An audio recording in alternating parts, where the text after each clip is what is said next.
Okay, part two. So yesterday I was out by the pool and why do I keep rubbing my eye? I watched the video and I was like, oh my gosh. Anyway, my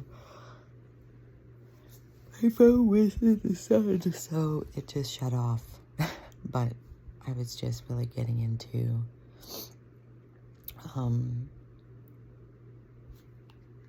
how long I've been dealing with a lot of PTSD, anxiety, OCD, suicidal ideations, and then my phone cut off, so it overheated. So it was probably better. I probably just didn't need to be in that space. So after all that, my main point was that I am in the same exact area that back in 2004, that my life just changed drastically, and I'm kind of like doing exposure therapy, being here, but everything has been great up until I tried to go do rock climbing with higher ground. So I think just being here and trying to process all those things from so long ago obviously made me more vulnerable to just losing my shit on Pat, because I was just gonna buy the bus ticket, but the way he treated me on the phone and his carelessness and just like not even acknowledging that this was stressful for me just blew me away, considering I had been dealing with a lady named Natasha who was wonderful, and and this was a big deal for me to go. I mean, I was pushing through. I should have just listened to my gut and just thought like, okay, because when you go on these retreats and you bring a support person, like, they really should be a really good support. And I just don't think my son is mature enough right now to understand what I deal with and how I need to cope. And it's okay. He's 19. He shouldn't have to do that. I mean, I'm out here doing what I need to do, and it's easier for me than being around potential triggers back in Maine. And so anyway, my point is that I'm doing this on my own. I do have support of Healing Valor Farms, equine therapy and stuff like that, but they just, I can't, it's more about agriculture therapy, than it doesn't get into like real, trauma processing and stuff. Like, that's what I need, professional like assistance. But as many of you know, the VA system has very long wait times.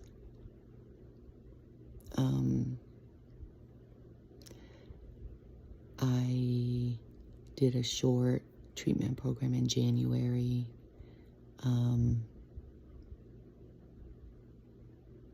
I need to deal with the triggers that I have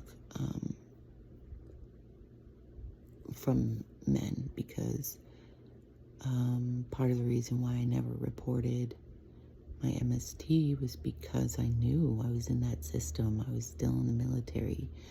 I just intuitively knew, like, or thought that my life would just be worse, and so I never said anything. And I never even acknowledged it until like 2013, when I had years of just triggering until you finally try to figure out what it is. I've done EMDR, CPT, what's that? What is that one that it's a really intense one too, where you like write down the incident, you go over and over and over. It's like something like exposure theory, gosh,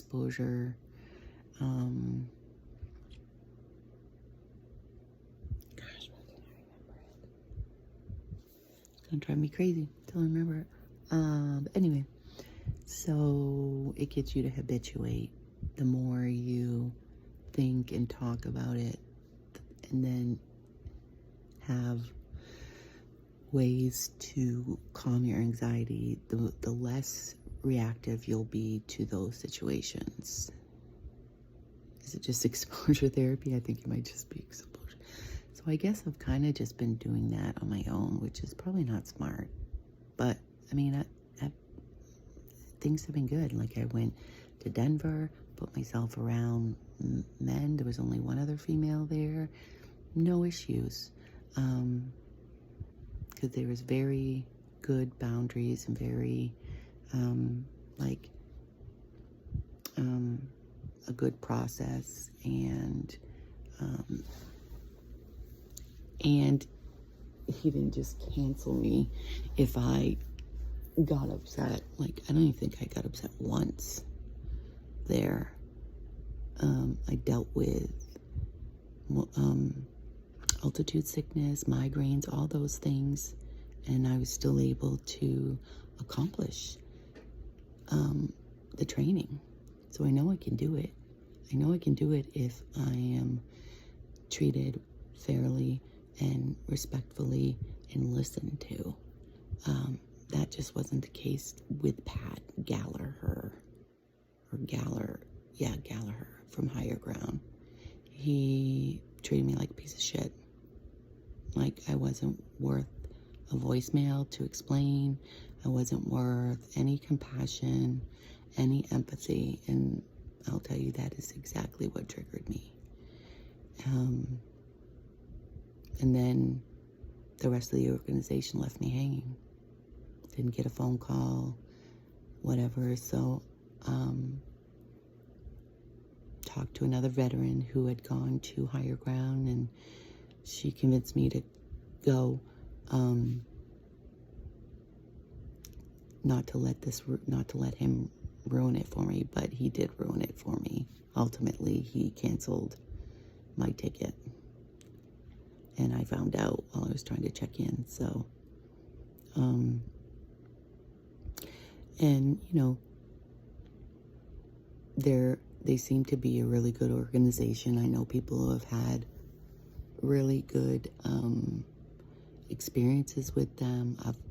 I've looked on GuideStar at their 990s. For those of you that don't know, that's how you can look at nonprofits and how they spend their money, and their like percentage contribution that the IRS, looks at each year to make sure that they're, not just paying people a bunch of salaries and not really doing any work. The donations and grants and stuff like that from the government are going to the actual mission, and their percentage is like 83%, which is really high, which is good. So, I just think that, this individual, Pat, was probably stressed, probably didn't want to deal with me, probably had some biases against me, because it seems like the Air Force is the only branch of the military that he hasn't served in. He's been in the Navy, he's been in the Marines, he's been in the Army, so he's jumped around a bit. And he's only worked there for 8 months, and he's got like this macho mentality, I'm assuming, and and just was like, whatever, fuck you. And if he's in that position to do that, I think they need to reevaluate, because, like, especially with women with PTSD and MST, it's not fucking rocket science. Like, these type of interactions negatively, and I was explaining, I mean, you'd have to listen to the call to understand. And, but that's what happens with PTSD. When you're triggered, like, it pulls something out of your mind, and I lost it, and I fucking yelled, and was like, I don't even know, I'm the veteran. I mean, I think that's where it got down to, that this retreat was supposed to be about my healing, and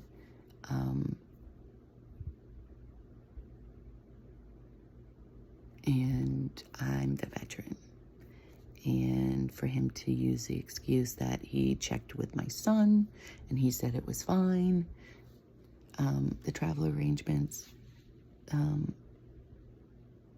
when I called him, I told him it wasn't fine, and I was going to get my own arrangements so it would be fine. And ultimately, that's what canceled me. So, just wanted to give some background of probably why I was ultra sensitive unknowingly. Like, I'm still processing it. The first two days, like, I mean, I really just feel like I'm coming out of a haze, and I've not been using cannabis. I said, I'm going to document this process of me working through, and I'm not going to use cannabis because I wouldn't have been able to use it on the trip, because in New Hampshire it's illegal. So I wasn't going to bring any, wasn't going to have any, and I just want that clarity of mind. But like, still, it feels like I'm coming out of a fog, and that's what kind of trauma is, a fog of your brain and hypervigilance. And so I know I need to get some mental health supports in place, but of course, VA can't get me until October for counseling, and they can put me out on community care, but they told me they were going to do that last week, and I haven't heard from community care to set up anything. So I'm really kind of on my own.